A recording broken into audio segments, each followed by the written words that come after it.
En tout cas, merci beaucoup d'être venu. Moi, je ne suis pas Bakary Sissoko, je suis philosophe. Donc, j'ai beaucoup travaillé avec Marc Sauté, que certains connaissent sans doute, et qui a créé les cafés philo en 92. Et après, on s'est marché dessus parce que j'étais invité à Tahiti, en Polynésie française, et j'étais invité par la presse. Et j'ai parlé des cafés philo. On me demande ce que je fais dans la vie. Et j'ai parlé des cafés philo. Et le lendemain, il m'a dit, mais papa, j'arrive dans un mois pour lancer le café philo à Tahiti. Voilà. Et il aimait bien être bronzé, tout ça. Moi, j'étais déjà bronzé, donc ça allait bien. Et donc, mais j'ai initié le projet et je l'ai laissé venir. Et l'année suivante, puisque j'allais souvent en mission d'enseignement à Tahiti, je formais différentes personnes, des enseignants, etc. Et l'année suivante, j'ai animé pendant un mois le café philo de Papeete. Voilà. Et j'en ai créé beaucoup à travers le monde. Jeudi dernier, un de mes étudiants qui est aujourd'hui professeur de philosophie à la retraite avait animé pendant 190 fois au Sénégal. Et jeudi dernier, il était avec moi. Et c'était vraiment un plaisir pour moi de voir que quelquefois on s'improvise animateur de café philo. On s'improvise. Mais moi, ça ne me gêne pas, parce que la philosophie est liberté comme chez Socrate. Mais je n'aime pas aussi n'importe quoi. Parce que, par exemple, quand quelqu'un vous parle de Wittgenstein ou d'Aristote et raconte des histoires, le préjugé va continuer, l'ignorance va continuer. Et donc, le philosophe va rectifier gentiment la pensée, l'idée, pour qu'il n'y ait pas de malentendu. C'est le seul moment où l'animateur de café philo va intervenir pour redresser un peu la barre. Voilà. Mais sinon, mon rôle sera effectivement d'animer le débat. Ce sera très interactif, vous allez voir, ce sera très interactif parce que je vais beaucoup compter sur vous. Et les cafés philo, il y a beaucoup de formules, beaucoup. Il y a la formule où le sujet est tiré du sac. On arrive, chacun donne son sujet et une main innocente prend un sujet. L'intérêt de ça, c'est quoi? C'est qu'on ne prépare rien. On débarque dans la philosophie et chacun est gros de quelque chose, comme dit Socrate. Chacun est philosophe. Il y a le philosophe universitaire qui est passé par le carcan de l'université avec l'histoire de la philosophie. Ben, monsieur peut être un penseur. Il peut être un bon lecteur, un bon philosophe. Moi, j'ai des amis. Au Café Bastide, c'était quelqu'un qui était animateur de café philo, mais qui n'était pas passé par l'université. Et quand on s'écoutait, mais je l'écoutais religieusement, parce qu'il était bon. C'est ce qu'on n'appelle pas un lecteur, mais un liseur. Et c'était un très bon liseur, très très bon liseur. C'était au Café Bastide. Alors le Café des Phares, vous connaissez très bien, c'est à la Bastille. Hein. Tous les dimanches, Marc Sauté, qui a fait la même université, j'avais pas fait exprès, de Besançon. Moi j'ai fait mes études à Besançon, à Dakar d'abord au Sénégal, puis à Besançon. Et donc il a fait Besançon. Et après il a créé ce qu'on appelle un cabinet de philosophie. On s'est moqué de lui. Mais le philosophe continue son chemin. Il n'y a aucun problème du tout. Hein, comme vous savez, Thalès, qui avait comment on appelle ça, Thalès qui avait prédit effectivement que les semences, les récoltes allaient être bonnes l'année suivante. On lui a dit, quelqu'un qui ne sait pas marcher en plein jour sans lampe, comment est-ce qu'il peut prédire l'avenir? Même en plein jour, il avait sa lampe. Voilà. Et bien, quand il a prédit, ceux qui l'ont écouté, les 10%, ont eu de bonnes récoltes. Ça ne veut pas dire qu'il faut m'écouter tout le temps, je peux dire des bêtises. C'est pas ça que je dis. Mais ça veut tout simplement dire qu'il faut qu'il y ait de l'écoute et de l'attention. C'est le sujet qu'on va aborder aussi. Si on ne sait pas s'écouter, ben on ne pourra pas marcher ensemble. Il est important, quel que soit notre statut social, quel que soit ce qu'on est, nous devons pouvoir nous parler. Mais il y a beaucoup de gens qui sont à la périphérie, beaucoup de gens qui sont à la marge.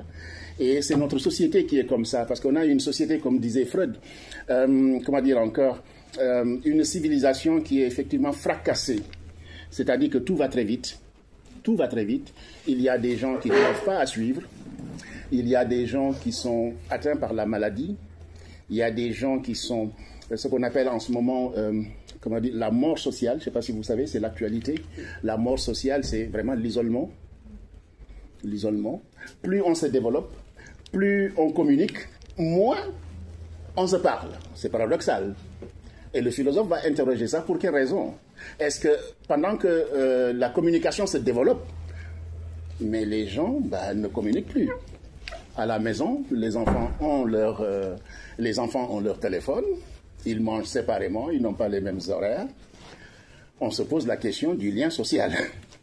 À quel moment est-ce qu'ils se parlent? J'ai même vu des familles, quand ils communiquent par smartphone interposé, parce que l'enfant est dans sa chambre. Dans la même maison, hein, dans la même maison. Voilà, voilà. On a de tout, on a toutes les figures, hein, on a toutes les figures. On a toutes les figures. Donc le sujet qu'on m'a demandé d'aborder aujourd'hui, c'est l'amitié, l'amour, la société. Parlons de ce qui nous lie. Il me semble que c'est véritablement extrêmement intéressant et c'est un sujet qui a traversé toute la sociologie depuis Max Weber, etc. Les liens sociaux. On l'a interrogé. Mais ce qui est intéressant, c'est que nous, on va se l'approprier. Voilà. On n'est pas Max Weber, on n'est pas Socrate, on est nous-mêmes. Voilà. Et comme je vous l'ai dit, chacun ici est gros de quelque chose. C'est de Socrate. Voilà. Donc votre parole doit être écoutée, entendue. J'avais une technique. Je donnais un caillou à chacun. Quand quelqu'un devait prendre la parole, il a le caillou. C'est un système indien. Je vous ai dit, il y a différentes techniques. J'ai trouvé, et une de mes amies s'est moquée de moi, un beau, vous voyez, une belle tortue. J'allais le donner. Mais bon, je ne vais pas le faire. On va. Je voulais qu'on joue un peu. Voilà. Hein, je voulais qu'on joue un peu, mais il y a beaucoup de monde, donc ça risque d'être un peu plus compliqué. Voilà, il y a beaucoup de techniques. C'est tout simplement parce que les gens ne savent pas s'écouter. Et quand vous avez quelque chose dans la main, ben c'est quand vous avez fini que vous le donnez à l'autre. Et l'autre est obligé de vous écouter. On est dans un monde où on ne s'écoute plus. On est dans un monde où tout va très vite. Et le philosophe dit, ben, quand est-ce qu'on doit prendre une pause, quoi? Une pause pour d'abord se repenser soi-même, parce que pour penser à l'autre, il faut se penser d'abord. Hein, développement personnel, quand vous allez dans les librairies, les livres sur le développement personnel sont très très nombreux, et les philosophes ne sont pas aussi en reste, et les psychologues. Il y a mon ami qui est handicapé, il est à Genève, qui est un très grand spécialiste de Spinoza, je ne sais pas si j'ai oublié son nom. Hein. Il y a Mathieu Richard, vous savez, les trois sages, etc., le philosophe, le psychanalyste, et puis le bouddhiste. Je sais pas, voilà, qui vendent beaucoup d'ouvrages, hein, beaucoup. C'est très très bien pour eux. Moi je dis bravo, bravo. Donc voilà le sujet campé. Qu'est-ce qui nous lie? Et pour ma part, la première question que je vous pose, est-ce que tout ça, on doit penser d'abord au lien ou ce qui est avant? À votre avis, qu'est-ce qui s'est passé dans la société? Est-ce que la société, comment dire encore, qu'est-ce que pour vous le lien social? Qu'est-ce que la société pour vous? Comment doit-elle fonctionner? Aujourd'hui, si vous avez un regard sur cette société-là, comment penserez-vous notre société? Est-ce que vous êtes content de notre société? Si vous n'êtes pas content, pourquoi vous n'êtes pas content? La balle est lancée. Allez-y, madame. Qu'est-ce qui nous lie? Mais a-t-on besoin d'être liés? Parfait, parfait. A-t-on besoin d'être liés? Je ne sais pas, madame. Oui. Je vais vous faire une réponse de sociologue. Oui. Je suis étudiant en sociologie, c'est ma première année. C'est parfait. Donc les sociologues ils disent quoi? Ils disent que l'humain est un animal social. Tout à fait. Les philosophes disaient, les Grecs en tout cas, disaient qu'on est un animal politique. Oui. Les sociologues disent que la socialiser, c'est une nécessité. C'est-à-dire que comme nous sommes des animaux sociaux, si nous ne faisons pas société, on meurt. Oui. On a besoin d'être ensemble, comme on a besoin de respirer, de boire et de manger. On ne peut pas vivre seul. C'est impossible. Donc, la question n'est pas est-ce qu'on fait société ou pas, c'est comment on fait société en fait. Tout à fait. Très bien. Très bien. Alors, qui d'autre? Oui. Il y a un début de réponse qu'un penseur avait donné en disant que l'homme est le remède de l'homme. Tout à fait. En africain, on dit nit moi garabunit. Voilà, c'est ça. J'avais le bouquin, mais je me suis dit, je ne vais pas vous embarrasser avec tout ça. Mais effectivement, on dit que l'homme est le remède de l'homme. Et on trouve cette formule-là, effectivement, chez Rousseau, dans le contrat social. Voilà. Vous savez, Rousseau, avec sa théorie de l'hypothèse première, où l'homme était un sauvage. Hein, et par la nécessité, il est venu, effectivement, à se sédentariser parce qu'il partait dans tous les sens, etc. Et Aristote dit que c'est un animal politique. Politique, ça veut dire quoi? C'est tout simplement, il va vivre en société, il va vivre avec l'autre, avec l'altérité, etc. Donc quand le contrat a été... Parce que dans l'état de nature, qu'est-ce qu'il y avait? C'était la force qui faisait la loi. Comme aujourd'hui Trump. Hein. C'était pas l'état de nature, mais bon, je déconne un peu. Mais, bon. Mais vous avez vu qu'il a dit qu'il va imposer la paix par la force. Les philosophes sont en train de travailler sur cette conception-là. Hein. C'est nouveau. Hein. On le savait, mais on pensait que c'était perdu. Mais avec Trump, beaucoup de choses reviennent. Hein. Et donc, il nous amène véritablement à penser. Hein. C'est pas un nouveau. Hein. Hein, voilà. Bon. Voilà. Donc, l'idée du contrat est extrêmement importante, effectivement. Et comme vous l'avez dit, est-ce que l'individu est fait pour être seul ou peut être ensemble? Mais ce qui m'intéresse beaucoup, c'est quel est le regard que vous avez sur notre société aujourd'hui, sur les liens sociaux aujourd'hui. Est-ce que vous pensez qu'on est sur la bonne voie? Ou est-ce que vous pensez qu'on est véritablement, qu'il faut revoir nos relations? Je pense par exemple quelqu'un que, par exemple, en ce moment on parle beaucoup des aidants. Beaucoup. La maman a eu l'AVC. La femme était cadre. Vous voyez, elle allait travailler, elle avait une vie, etc. Mais subitement, elle doit s'occuper de sa mère. Subitement. Il y a dans d'autres sociétés où on voit qu'est-ce qu'il va faire? Le mettre dans une structure et continuer son travail. Mais elle a décidé de conserver ce qu'on appelle la transmission dans le lien social. C'est la notion de transmission. Mais tout le monde ne l'a pas. Mais qu'est-ce qui fait qu'effectivement, aujourd'hui, c'est difficile, effectivement, de cultiver le lien social?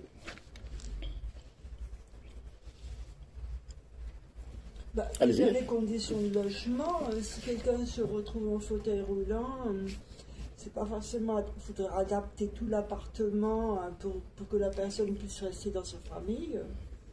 Donc c'est pour ça aussi qu'il y a des établissements spécialisés. Tout à fait, pour recevoir, pour accueillir, qui sont adaptés. Allez, vous vouliez dire quelque chose? Oui. Je veux dire aussi que par rapport à ce que vous dites, pour rebondir un peu, j'ai l'impression qu'il y a les liens sociaux qu'on choisit. Oui. Avec des gens qui sont soit notre famille ou des gens qui nous ressemblent ou avec qui on a envie d'être. Et puis après, il y a les liens qu'on ne choisit pas parce qu'on vit justement tous ensemble. Et moi, ce qui me fait parfois un peu souffrir ou qui me fait penser qu'on pourrait être dans une situation compliquée, c'est que j'ai l'impression que les gens, tant qu'ils ne sont pas dans la merde, ils ne se rendent pas compte de l'importance de ces liens-là.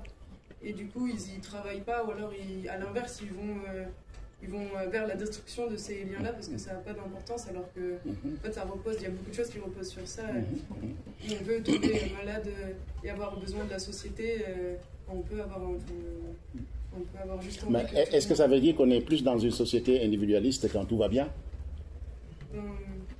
Quand tout va bien en général, ben on n'a pas, il me semble, hein, je n'avoue pas, hein, il me semble, est-ce que ce n'est pas la question, le rapport avec l'individualité? Et puis la possession. Je possède, je peux être, voilà, j'ai pas besoin de vous, j'ai tout. Jusqu'au moment où il y a des dérive, quoi. Voilà. En 2005, vous savez, quand il y avait la grande grève, on avait pris des situations, nous on avait beaucoup réfléchi dessus, les philosophes, les sociologues, etc., deux voisins qui ne se connaissaient pas.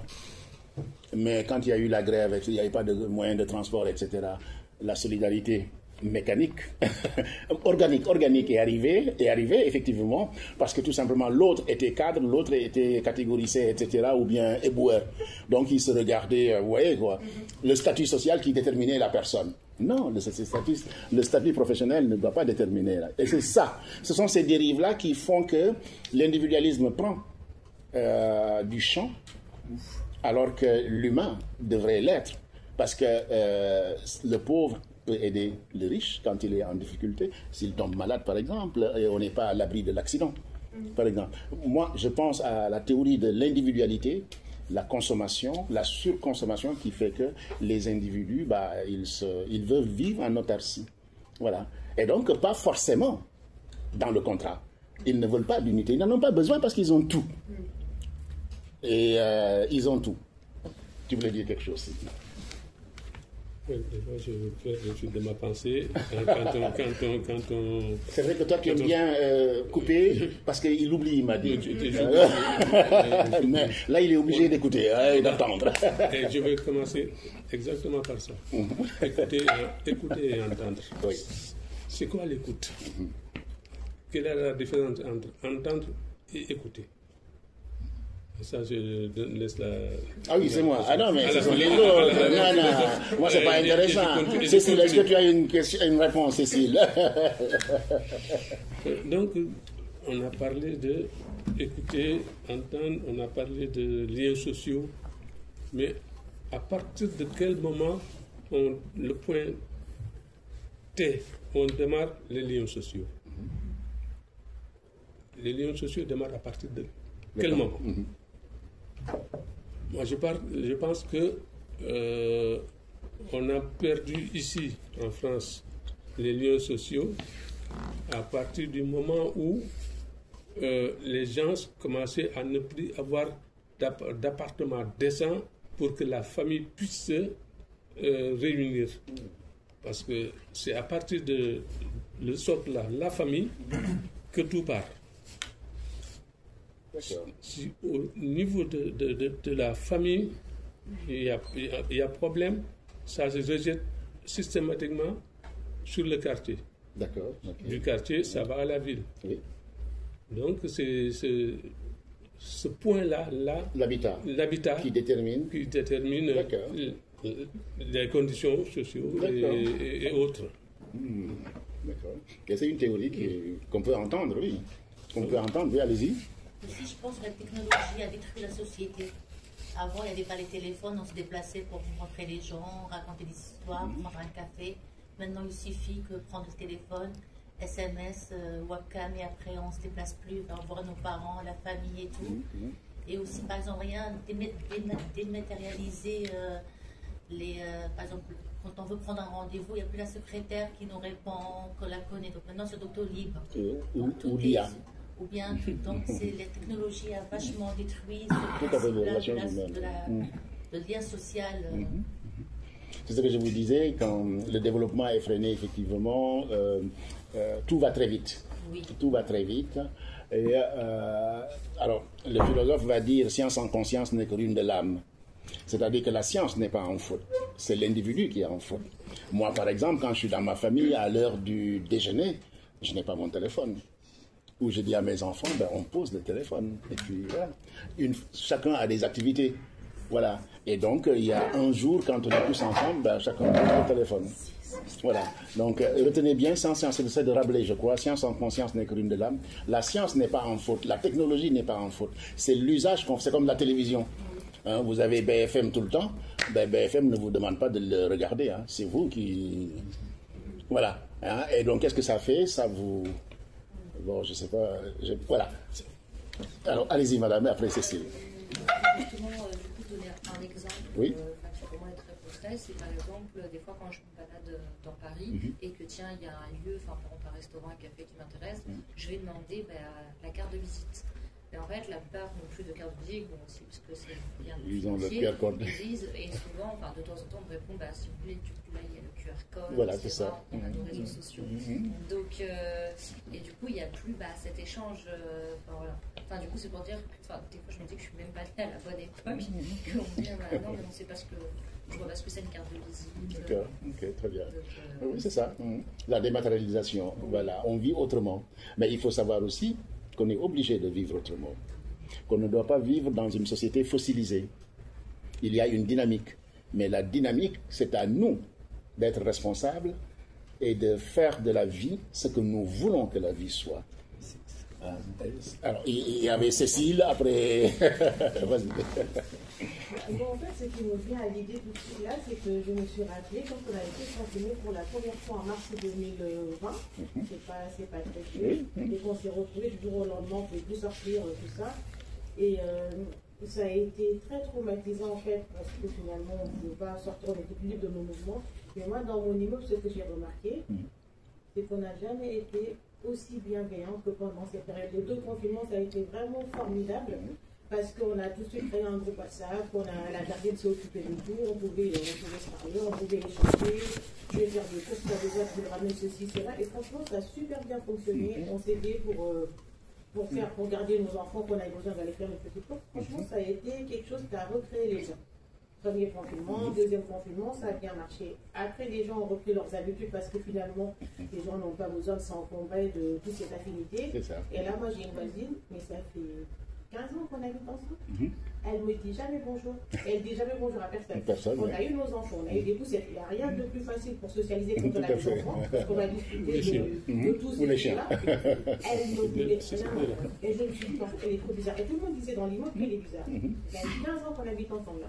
Cette femme-là, un jour, je sors de chez moi, il avait neigé, je sors du portail, je me prends une de ses gamelles. Elle avait sa poussette. Elle a posé sa poussette, elle s'est arrêtée. Elle m'a relevé, elle m'a demandé si j'allais bien, elle m'a installé sur un banc, elle a été me chercher un verre d'eau, elle a bien pris soin de moi. Quand je dis que ça allait bien, que je pouvais me relever, elle m'a dit ok, c'est bon. Le lendemain, je la croise, très contente, grand sourire, bonjour madame, elle trace la route. Je me suis dit, bon ok, elle est comme ça, c'est pas grave, faut faire avec, elle est quand même plus belle. Elle a été très sensible quand j'en ai eu besoin, j'ai pu compter sur elle. Et franchement, ce jour-là, elle n'aurait pas été là, je ne sais pas comment j'aurais fait, j'aurais fini à 4 pattes jusqu'à je ne sais pas où. Mais voilà, donc je me dis que les gens n'ont pas toujours forcément besoin d'avoir ce lien-là. Et ça, sur Paris, moi je le vois, je fais souvent les quais de scène. Le bonheur que ça me procure de voir les gens danser de la salsa, du tango sur les quais de Seine. Parce que finalement, c'est des moments où tu vas passer une demi-heure, une heure sur ce quai-là. Pendant ce moment-là, tu vas discuter, tu vas échanger, tu vas danser, tu vas te faire du bien. Après, tu repars chez toi. Tu vas même pas dire bonjour à ton voisin, mais c'est pas grave. Et c'est comme ça. Donc le monde change, il faut s'adapter. Et c'est vrai que il y a des choses qu'on n'a plus envie. Moi, j'ai pas forcément envie de m'encombrer de tous. Cette courtoisie quand elle n'est pas nécessaire. Bien sûr. Même si j'essaie de rester poli, bienveillant, tout ce qu'on veut, mais voilà. Alors, vous savez très bien aussi qu'on a beaucoup de gens qui sont bien portants et qui souffrent de problèmes de santé mentale. C'est un sujet extrêmement complexe, d'ailleurs, c'est l'actualité mondiale, on ne parle que de ça. Il y a beaucoup de fragilité, mais qu'on ne voit pas. On peut être bien portant et souffrir. Souffrir d'isolement, souffrir d'autres choses. Par exemple, cette personne-là, son humanité n'a pas été entamée. Elle a été humaine, elle a été humaine. Elle a porté secours et après, elle a repris ses habitudes. Voilà. Et ce que tu disais de la Covid, etc., c'est que les moments de crise sont des moments où, effectivement, l'histoire de l'humanité se réécrit. Quand tout va bien, on se dit, je n'ai pas besoin de vous. C'est ce que je vous disais tantôt. Mais quand il y a la crise, les liens sociaux se réorganisent. On mutualise, on va s'entraider. Tu as parlé de bienveillance, etc. On est soucié de l'autre. On est soucié de l'autre parce que finalement on se dit, ça peut m'arriver. Je ne suis pas à l'abri, quoi. Voilà. Je ne suis pas à l'abri. Donc la bienveillance, etc. Donc l'humain est toujours là, mais comme le dit Rousseau dans la statue de Glaucus, Rousseau dit l'individu il est là, mais avec le temps, il s'encombre de poussière. Que faire? Il faut aller le retrouver. Pour le retrouver, c'est Platon qui dit, il faudra couper et cautériser. Il faudra gratter. C'est du développement personnel, c'est ce qu'ils font, pour se retrouver d'abord, se comprendre, pour mieux agir. Si on ne s'écoute pas, on ne comprend pas. Donc je réponds aussi. Écoutez d'abord. C'est extrêmement important. Si tu n'écoutes pas, tu ne peux pas comprendre. Dans nos écoles, c'est ce qu'on demande aux enfants. Écoutez pour entendre, pour comprendre ce que le professeur t'a dit. Voilà. Mais si tu continues, c'est dans le vide.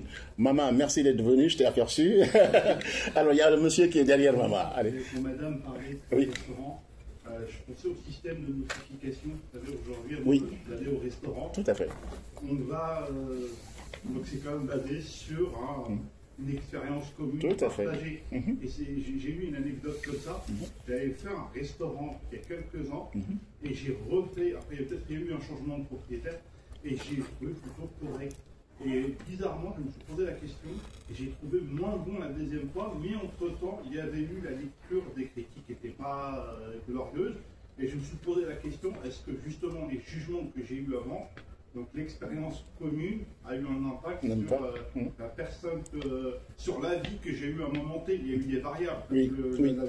Il y a eu un souci avec le cuisinier, c'était peut-être pas le bon cuisinier, c'était peut-être pas le bon moment, c'était peut-être parce qu'il y avait beaucoup trop de clients.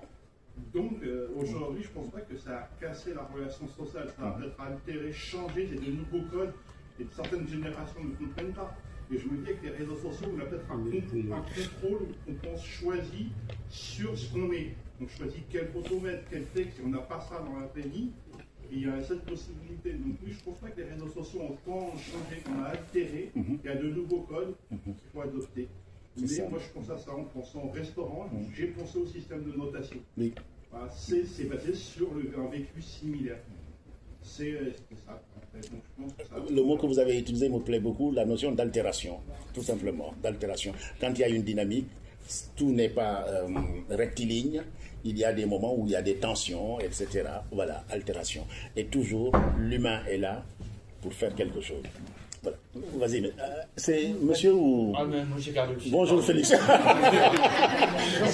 Il faut noter, hein. Ne sois pas comme monsieur Si, hein, parce que... Mais c'est ça. Mais il n'y a pas de problème. J'ai deux oreilles. C'est ça. Mais ça arrive souvent, ça. Ne vous inquiétez pas. Béatrice après. Le monsieur n'a pas encore parlé, oui. Écoutez, je rebondis à ce que disait Cécile. Cécile, vous voyez, j'ai fait une thérapie il y a quelque temps en allant aux émissions avant de connaître le SADS avec les émissions de Cyril Hanouna. D'accord. C'était 3 ans de thérapie. Je rebondis à ce que vous dites. Il y a des gens, vous voyez, très réfractaires qui me regardent comme ça, qui disent je te teste. Ah, je te teste. Par ça, on est tous ensemble. Et puis il y a quelques temps, il y en a un qui dit j'ai plus besoin. Ah. Et je me suis dit mais putain, on leur dit qu'on est quand même handicapé. Ça se voit, mais on ne voit pas la maladie qu'on leur dit. Et on se dit, mais sois un mec 2 secondes. Là, c'est une femme qui m'a jeté. Je lui dis, mais sois un mec 2 secondes. Je t'aurais cassé la gueule. Et vous voyez, c'est ce taux de colère qui arrive. Parce que la concentration, on l'a plus, vous voyez. Et là, quand on vous dit, est-ce qu'on est obligé de faire... Si on doit faire des concessions, malheureusement, on ne fait que ça. Et à un moment donné, vous voyez, c'est la phrase un peu à la mode, le lâcher prise, tout ça. Et ce qui est beaucoup plus dur aujourd'hui avec l'handicap invisible, c'est comment essayer d'être toujours prêt, sans être affecté. Parce que c'est pas l'homme qui vous touche, c'est pas l'humain, c'est la maladie qui vous renvoie forcément à l'enfance. Il dit mais pourquoi on l'a pas fait, tout ça.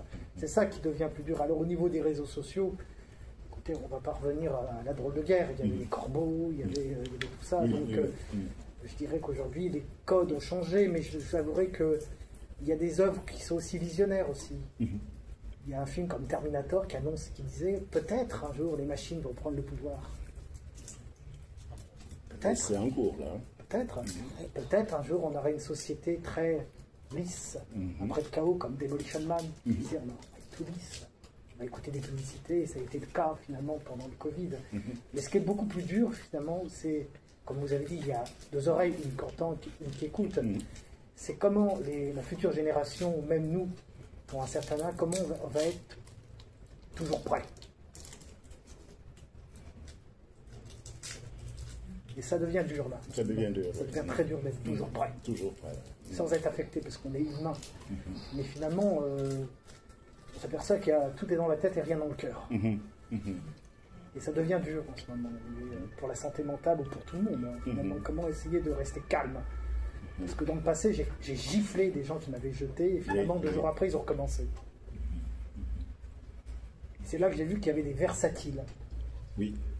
Et selon mon psychiatre, on ne sait pas s'ils sont bipolaires, on ne sait pas s'ils sont schizophrènes, on ne sait pas s'ils sont malades, on ne sait pas s'ils sont désespérés, on n'en sait rien. Mais il n'y a pas de traitement. Donc c'est peut-être bateau ce que je vais vous dire. Non. Mais essayons,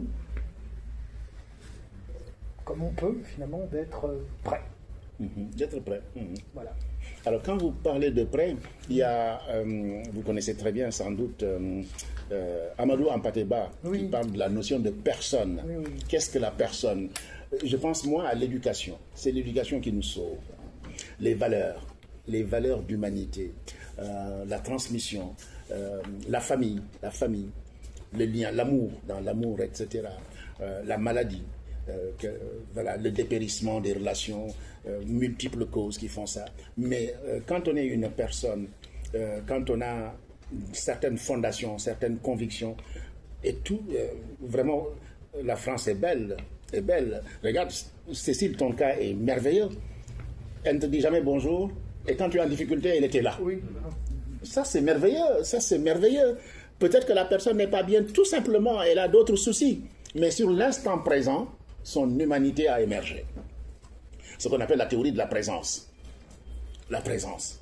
La présence qui soigne. Oui. La présence qui soigne. Vous dites oui à Madame Traoré. Madame Traoré, quand elle acquiesce, c'est ça. Oui, ça c'est notre doyenne. Hein. Je l'ai rencontrée au mois de juillet. J'animais, je faisais des animations d'été. Et elle ne sortait plus. Pendant 6-7 ans, elle ne sortait pas. Et je l'ai invitée. Et depuis, on ne se quitte plus. Voilà. Hein, on va bientôt se marier peut-être. Madame Traoré, qu'est-ce que vous pouvez nous dire sur le sujet, sur les liens? C'est compliqué. Ah bon? Mais vous allez essayer. Il faut qu'on parle. Oui. Parce que si on ne parle pas, c'est comme si on allumait le feu qu'on n'alimente pas pour que le feu continue à flammer. Et du coup, ça s'éteint tout doucement. Parce que moi, je suis dans un cas qui est vraiment spécial, qui est très dur. Mais, Dieu merci, je puis supporter au-delà, de montrer aux gens qui m'ont rejeté qu'il y a quelque chose qui est plus fort que tout, c'est Dieu. Parce qu'en 2009, j'ai perdu mon mari. Alors donc du coup, la famille m'a rejeté parce que je n'ai pas donné l'argent. Aïe. Ah oui. J'ai perdu mon mari le 14 septembre 2009. Je travaille encore, Dieu merci, que le monsieur se repose en paix. J'avais un patron depuis lundi 383 que j'ai commencé à travailler avec lui. Quand j'ai perdu mon mari, la première personne qui est venue chez moi, c'est lui. Il s'appelle Pierre Imbert. Je l'ai connu à Vincennes, là où j'habite avant, par une voisine. C'est elle qui travaillait là-bas. Après, elle a trouvé autre chose. Elle a voulu que je continue. Et moi, je reprends. De 83 jusqu'en avril 2020, il est décédé par ces maladies, la Covid-19. Moi, je ne savais même pas qu'il avait ça. Mais franchement, c'est quelque chose qui est très important. On ne connaît pas ses amis, on ne connaît pas ses ennemis, tant qu'on n'a pas de problème. Mon mari est décédé lundi 14 septembre 2009. Toute la semaine, il y avait une mosquée à côté de moi, rue Pononso. Il est décédé lundi. J'ai vu personne. Le lundi suivant, j'ai vu personne. Je devais me mettre en deuil. Je ne savais pas comment faire. Dieu est mon témoin. Qu'est-ce que je fais? Je suis encore retourné à rue Pononso pour savoir à la mosquée qu'est-ce qu'il faut que je fasse. Je me rappelle, il y a 2 personnes qui sont venues chez moi. Et un Tanigora et Aïdara, c'est 2 hommes qui m'ont mis en deuil. Bon, moi déjà, je me suis mis en deuil, mais comme je ne savais pas comment il faut faire, j'avais les bagues, j'avais toutes les bijoux. Alors, les messieurs sont venus chez moi, ils ont été 2. L'autre là, il est décédé maintenant, c'est le responsable de la mosquée, Moussa Diakité. Monsieur Diakité Moussa. Voilà. C'est un ami à moi. Ah, c'est un ami de mon mari aussi, peut-être que vous connaissez, Monsieur Traoré Mamadou. Je le connais tous.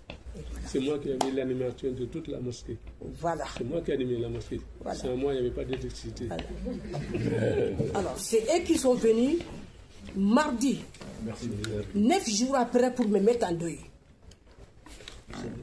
J'ai acheté des vêtements et tout. Mais c'est moi, je parle. Alors, donc, du coup, on est resté comme ça. Mais franchement, le malheur qui m'est arrivé, j'ai fait venir une fille, que c'est l'enfant de mon mari. Paix à son âme, il m'a dit, c'est pas son enfant. J'ai fait des têtus. Je l'ai ramenée. Elle a frappé mon mari depuis 88, elle est dehors. Alors, quand mon mari est décédé, c'est la famille qui est allée le voir. Lendemain, le 15 septembre, la fille, elle a entendu lundi que mon mari est décédé.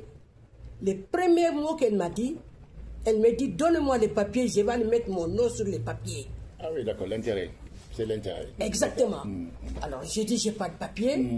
Lendemain, elle m'attaque au tribunal pendant que le corps de mon mari était à Riboisière. Ils m'ont téléphoné. J'ai dit carrément à la dame, j'ai pas de papier. Alors, je suis partie en larmes au travail. Mon patron me dit, ben, Madame Traoré, qu'est-ce qui se passe? Vous pleurez encore la mort de mon frère? J'ai dit non. J'ai expliqué les cas. Ah, il me dit, c'est comme j'ai dit, ben voilà. Depuis 2009 jusqu'à maintenant, toute la famille m'a tourné le dos parce que je n'ai pas donné l'argent. C'est ce qu'on appelle la mort sociale. Voilà. C'est ça qu'on appelle la mort Alors, sociale. qu'est-ce que moi aussi j'ai fait? Je me disais, il y a un Dieu. Il n'y a pas d'eux. Je me mets à la prière. Je n'ai pas couru derrière mon mari. C'est la famille qui est venue me chercher dans ma famille. Parce qu'on était voisins. On a le même nom de famille. C'est ces grands-sœurs qui sont venus. C'est eux qui m'ont choisi. Alors, on s'est mariés le 6 février 1975 jusqu'à le 13 septembre 2009 à 23h15 que j'ai quitté mon mari. C'est la dernière fois que je l'ai vu vivant. Alors, le lendemain, il a eu crise cardiaque. Il paraît qu'ils m'ont appelé plusieurs fois. Mais les infirmières, ils n'ont pas voulu m'appeler. J'habite pas loin. À rue André Delsart et rue Boisière, c'est pas loin. Bon, j'ai rien dit. J'ai appelé mon patron. Lui, il est venu. Mais il n'y a aucun de la famille qui est venu. Alors, donc, du coup, je suis resté comme ça jusqu'à le moment que j'ai découvert cette association. Ah, je vous jure, ce jour-là, c'est comme si j'ai ramassé l'or. Ouais. Ah non, mais... C'était une belle rencontre, c'était vrai. Ah non, mais franchement... Attention, ces chevilles vont enfler à Madame Traoré. Attention. Mais en fait, Madame Traoré, vous avez souffert d'isolement. Et c'est vrai qu'en temps de crise, oui, on marginalise les gens. C'est ce que je vous disais tantôt. Les liens sociaux, effectivement, ce n'est pas forcément dans la famille qu'on a les liens sociaux. Les liens sociaux, on peut l'avoir au travail. On peut l'avoir aussi dans la transmission, etc., etc. On se fabrique aussi par affinité, par ressemblance, dans le sport, etc., etc. Donc, nous créons maintenant notre univers dans lequel nous voulons nous épanouir. Voilà. Il y a la transmission, ça c'est dans la famille, la cellule familiale, etc. Voilà. On le dit naturel, mais bien souvent, vous savez très bien, en France en particulier, c'est à l'occasion des... Quand il y a décès, comment on appelle ça encore, les partages, l'héritage, où les problèmes émergent. Voilà, tout était lisse comme vous disiez, mais dès qu'il y a héritage, alors là, c'est fini. Les liens sont tendus, les liens sont distendus, etc. Il y a des problèmes. Monsieur Si, allez-y. Ouais. Tu as oublié? Non. D'accord. Attendez, je vais finir un tout petit peu. Ah oui, d'accord. Heureusement, bon. Il y a les enfants de mon patron qui me donnent à manger maintenant. Parce que j'ai eu des problèmes avec le voisin. Ils m'ont mis sur tutelle. Jusqu'en 2033. Je ne sais pas comment le fils de mon patron il a su. Les jours qu'il m'appelait, j'avais que 2 feuilles de laurier, et un brin de thym et un petit bout de pain comme ça que j'ai fait chauffer pour manger. J'attends demain. Qu'est-ce que Dieu va me donner? Le problème de la précarité. Voilà. Et je ne sais pas comment François il a su. Il m'a appelé. Le premier mot qu'il m'a demandé, Madame Traoré, est-ce que vous avez mangé? J'ai dit oui. Il m'a dit non. La voix que j'entends, vous n'avez rien avalé. Il m'a dit où vous êtes? J'ai dit je suis chez moi. Il m'a dit bon d'accord, attendez-moi. Au bout de même pas 3 heures, le Carrefour est venu chez moi avec la nourriture et tout. Jusqu'à présent. Là, ça, je ne peux pas oublier. Et la famille m'a rejeté. C'est les gens que j'ai connus ici en France. C'est eux qui me parlent comme ça. Ce qui veut tout simplement dire que les liens qu'on a, on peut l'avoir chez les autres, pas forcément dans sa propre cellule familiale. Oui. Voilà. On pensait que la cellule familiale était la fondation. Oui. Mais finalement, on le montre très bien. D'ailleurs, en Afrique, on dit les 5 doigts de la main n'ont pas les mêmes tailles. Exactement. On dit ça souvent pour montrer tout simplement les différences, des trucs comme ça. Voilà. Mais même si les 5 doigts n'ont pas la même taille, on peut cultiver un lien, on peut cultiver quelque chose. Oui. C'est possible. Dès lors que les gens discutent, il y a des possibilités de trouver effectivement des moyens d'action. Voilà. Moi, je suis très optimiste sur la condition humaine. Très, très optimiste. Je suis quelqu'un de naturellement optimiste. Voilà. Je peux voir quelqu'un qui ne me salue pas, ou voilà. Je dis, bah, c'est sa vie. Mais un jour, peut-être qu'on va se rencontrer. Voilà. Et c'est ça qu'il faut essayer de cultiver dans cette vie-là. Ne pas dépendre des choses. Ne pas dépendre des choses, mais prendre le dessus. Ce n'est pas facile tout le temps. Ce n'est pas facile tout le temps. Vous savez ce qu'on dit, la roue tourne. C'est peut-être des problèmes. La roue tourne, c'est ça. C'est vrai que les gens, moi je dis souvent, les gens les plus distants sont les plus collants, finalement. Parce qu'à un moment donné, on fait des efforts, et puis à un moment donné, il y a une espèce, je reprends leur mot, de lâcher prise, une espèce de rupture. Après, vous les ignorez. Ils vous racontent leur vie, et ils vous disent jamais pardon. Voilà, et c'est ça qui est dingue. Il dit, mais excuse-moi, je ne me rends pas compte. Voilà, c'est souvent ça. Mais les gens qui vous ont jeté, vous voyez, c'est à peu près la même chose. C'est qu'à un moment donné, ils se disent, mais tu comprends, j'étais comme ça, voilà. Et ils vous disent souvent, je me rends pas compte. Vous voyez, des fois, on leur dit, mais le jour où tu auras les doigts dans la porte, tu vas t'en rendre compte.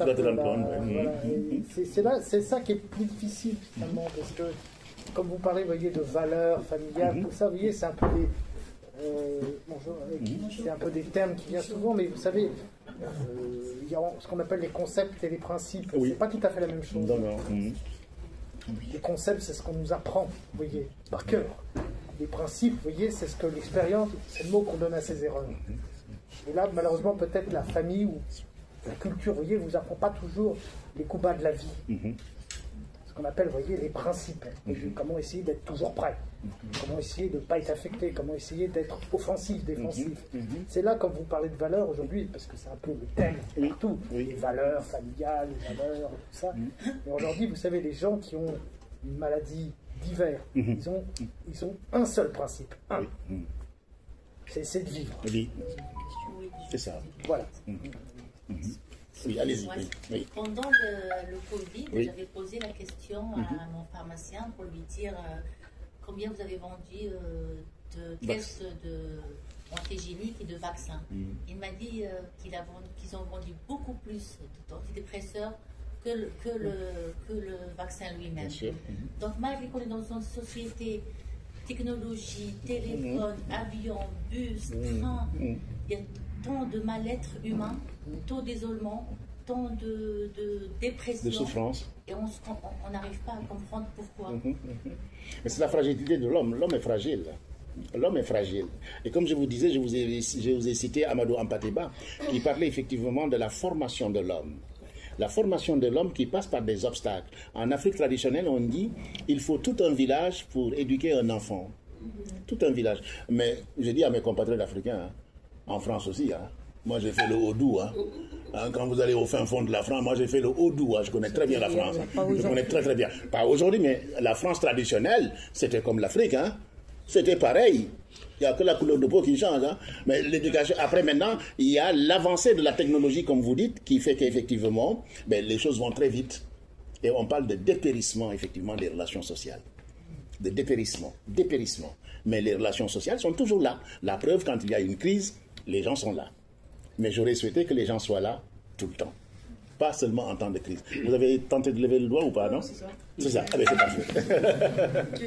C'était pour dire, oui, c'est vrai que l'homme est vulnérable, l'homme est fragile et tout ça, mais en fait, l'homme, il est aussi méchant. Oui. Enfin, moi, je pense que tout à fait. il y a là, typiquement, il y a eu beaucoup d'antidépresseurs qui ont été vendus. Aujourd'hui, la France, c'est un des pays dans le monde où on consomme le plus d'antidépresseurs, c'est qu'en fait, ça rapporte à des gens. Et s'il y a la guerre aussi dans plein d'endroits du monde, s'il y a plein de choses qui vont mal, c'est parce qu'en fait ça rapporte aussi à des gens, quoi. Et je trouve que ça aussi, parfois, c'est un peu dur de se dire que ça tombe sur les gentils, enfin ça tombe mal sur les gentils qui sont tous là à venir discuter dans le café philo de qu'est-ce qu'il dit. En fait, il y en a qui en ont vraiment juste rien à foutre. Et du coup, comment on fait pour... parce que c'est une question de pouvoir aussi. J'ai l'impression en fait le pouvoir n'est pas du côté des gentils. Et comment on fait pour récupérer, parce qu'en fait le vrai pouvoir c'est quand même nous qui l'avons en fait. Quand on y réfléchit, on est quand même plus nombreux. enfin, c'est nous qui travaillons pour faire tourner le monde aussi, quoi. Et comment ça se fait Juste avant de donner la parole, moi je travaille beaucoup sur les allégories. Et il y a un jeune homme qui demande à son papy, pourquoi il y a des méchants, parce que vous avez parlé des gens méchants, l'homme est méchant, il est bon, comme le dit Rousseau, mais il a été corrompu par la société. Voilà. Il dit pourquoi il y a des bons et il y a des méchants. Le papy lui dit, je te pose la question. Il dit, non papy, je ne sais pas, c'est pourquoi je te demande, toi tu es sage. Hein? Le papy n'est pas toujours celui qui a la sagesse. Hein? Voilà. Alors il lui dit, si par exemple, il dit, le méchant,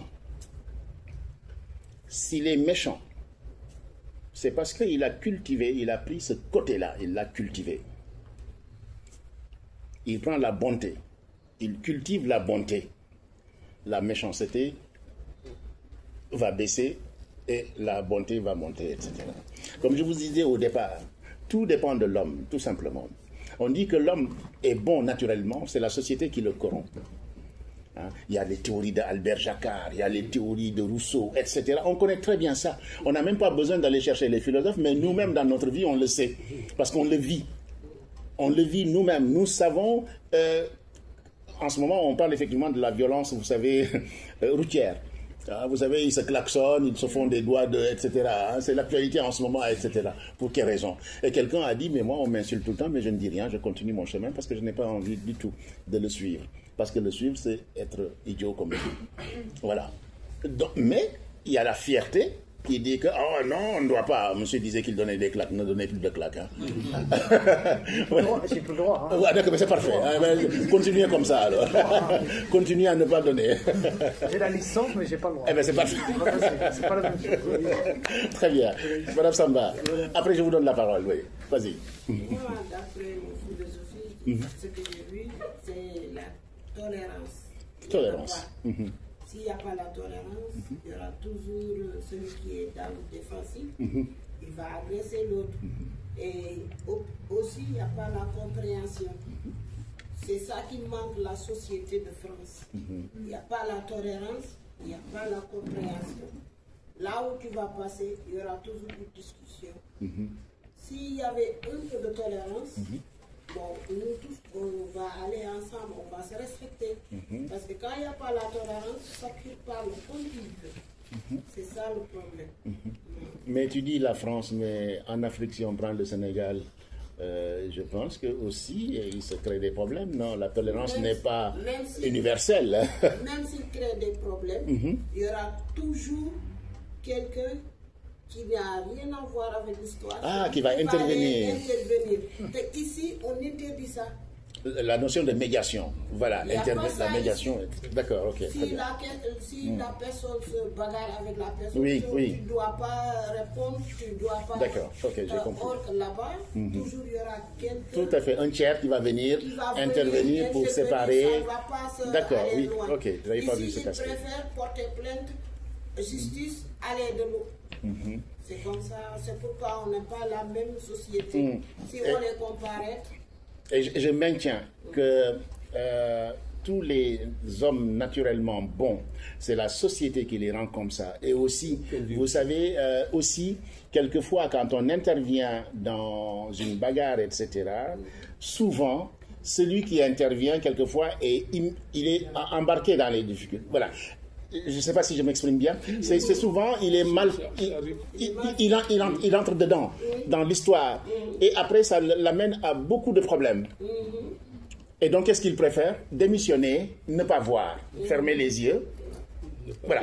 Mais, voilà, c'est ça. Il ferme les yeux parce que tout simplement, la société ne le protège pas. Et pourtant, les gens en ont parlé. Je me rappelle, pendant il y avait une grève où il y avait des enfants qui semaient le trouble. Vous savez, on dit l'enfant roi. Et il y a un papa africain, qu'est-ce qu'il a fait? Alors, je ne sais pas s'il était africain ou pas, qu'importe, mais il l'a mis dans le coffre. Alors, ce jour-là, j'ai dit, si l'État français condamne ce papa-là, tous les papas vont faire la grève.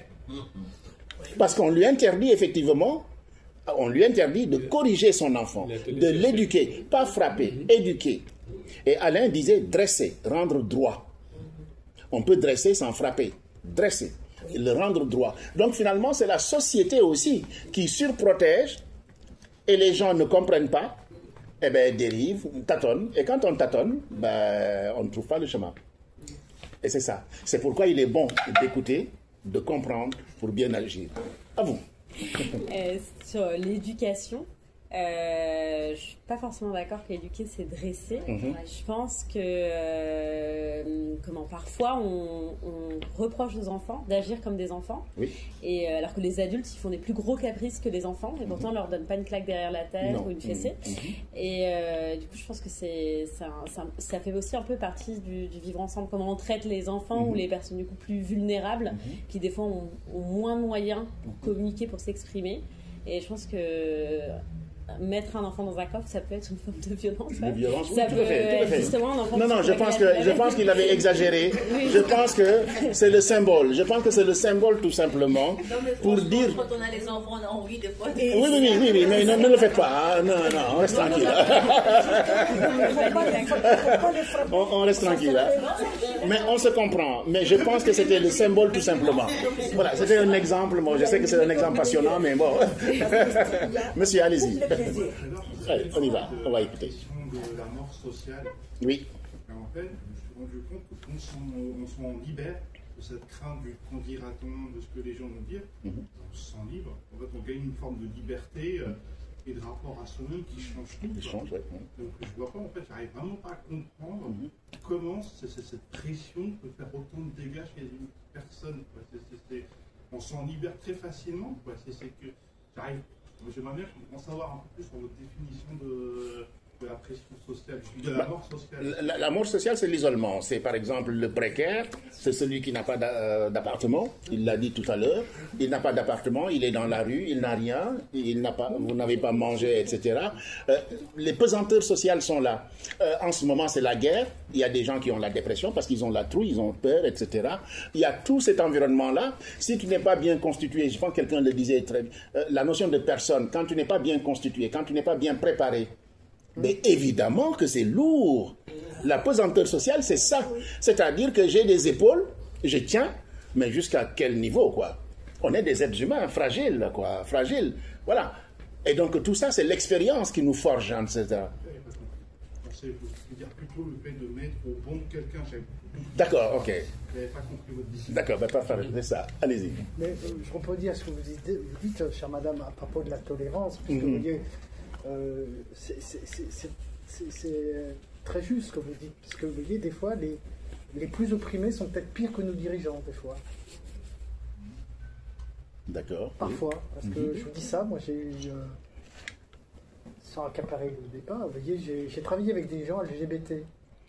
Ils m'ont traité d'homophobe parce qu'ils étaient mal dans leur peau. Et je m'étais souvenu d'une phrase, vous voyez, j'ai eu l'occasion de rencontrer Jean Marais. Aujourd'hui, il est un peu oublié, il est quasiment inconnu aujourd'hui du monde LGBT. Hein. Pourtant, on lui doit le Pax avec Cocteau. Il m'avait dit cette phrase, il m'a dit, vous savez, ne nous insultez pas, mais ne nous plaignez pas. Nous sommes des versatiles.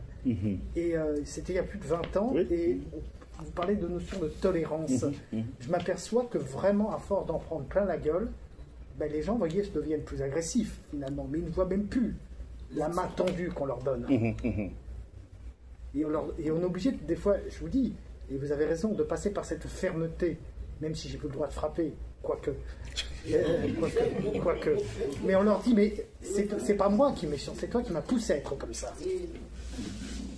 Mais, et je vous dis, j'en ai eu un que j'ai giflé à un moment donné, et il m'a dit, tu sais, je m'en rends pas compte. Bon, une fois, et j'ai rencontré des gens qui ont encadré des jeunes, soi-disant mal dans leur peau, ce qu'on appelle les éducateurs, m'ont dit exactement la même phrase. Je m'en rends pas compte. On a des spécialistes de l'éducation. C'est pourquoi ils font comme ça, là. Et la dernière fois, c'était il y a 30 ans, ils m'ont redit la même phrase. Je lui ai dit, si je te mets un coup de pied dans les couilles, tu te rends compte, là. Il m'a dit, c'est mon cahier des charges. Aïe. Ah oui. J'ai dit, bon, on arrête. Et c'est là, et le gars encadrait des gens, hein. Et c'est là que je me suis dit, mais finalement, tu as un cahier des charges. Mais tu ne peux pas t'en défaire. Mais tu ne peux pas me dire pardon. Tu me dis, excuse-moi. Je dis, mais tu me traites dans la merde et je m'excuse. Tu ne peux pas dire, je m'excuse, je te demande Je te dis pardon. Il m'a dit, excuse-moi, je m'en rends pas compte. Donc vous me parlez de notion d'écoute et tout ça, mais j'ai envie de vous dire, est-ce que c'est l'éducation, est-ce que c'est la morale et tout ça, mais on leur dit, mais, et vous avez raison, maintenant, c'est pas en leur mettant des claques, des fessées qu'on va le cadrer, au contraire, parce que plus il subit, plus il va se révolter, forcément, et plus on le laisse faire, finalement, il a besoin, et finalement, on s'aperçoit que, pourquoi il y a des gens qui aiment les bad boys ou tout ça, on leur dit, mais il me dit clairement, on n'a pas de repère. Oui. On est perdu. Soit on nous a laissé trop, soit le père n'a pas été là, soit la mère, on ne sait pas, mais d'un côté, il vous dit toujours la même phrase, je ne m'en rends pas compte. Et je leur dis, mais je vais te mettre un coup de poing dans la gueule, tu vas comprendre, là. Et il m'a dit, oui, j'ai compris, parce que mon père ne m'a pas mis assez de fessées.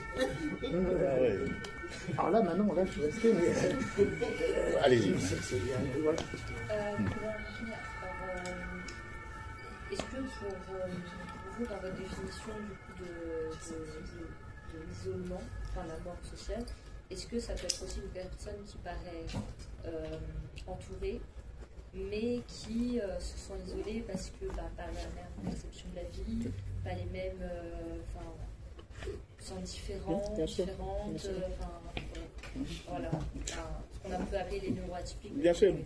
D'accord. Mais ce que vous dites est extrêmement intéressant. On peut être dans un groupe et être seul. On peut être dans une communauté et être seul. Parce qu'on ne ressemble pas. Le lien, c'est quoi?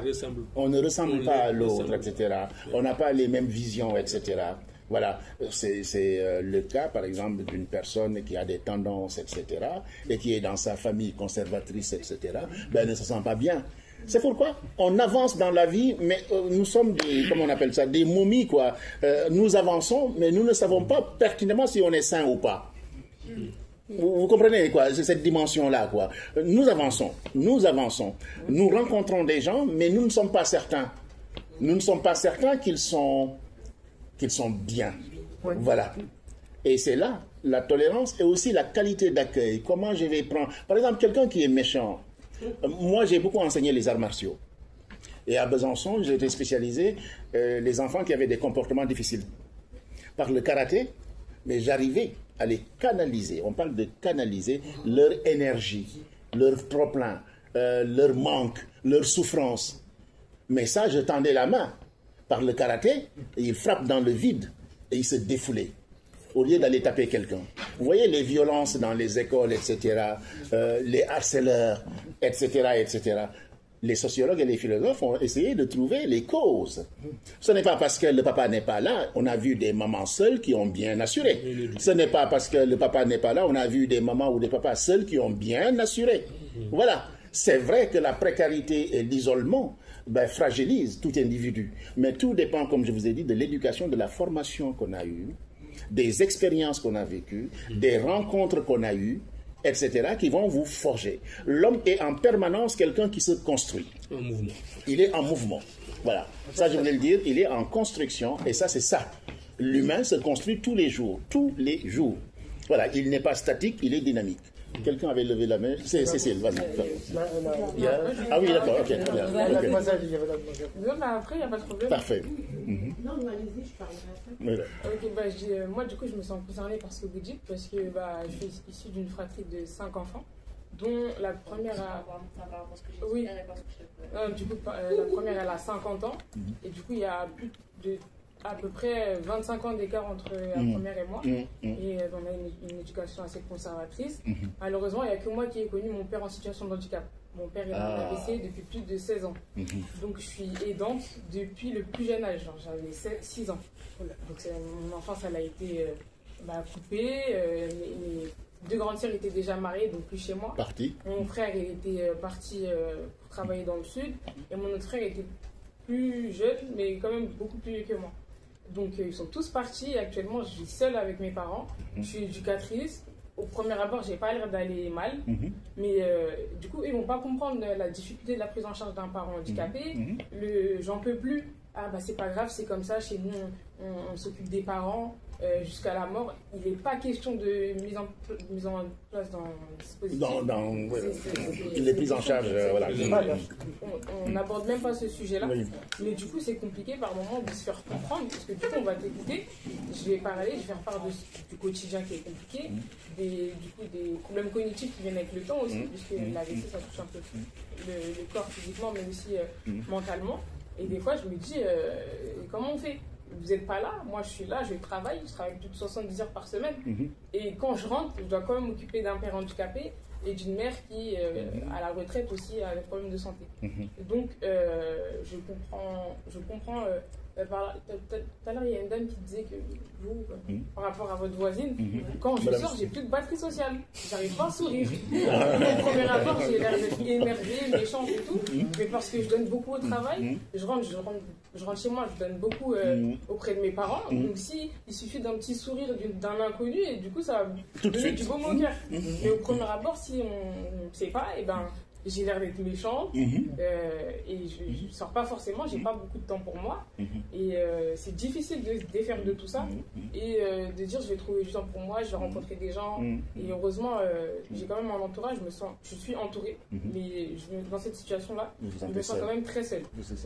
C'est ce qu'on appelle la charge mentale, la charge mentale qui est extrêmement présente. Je donne des cours à Montreuil où effectivement je parlais de la charge mentale des enfants. Parce que d'habitude, on parle que de la charge mentale des adultes.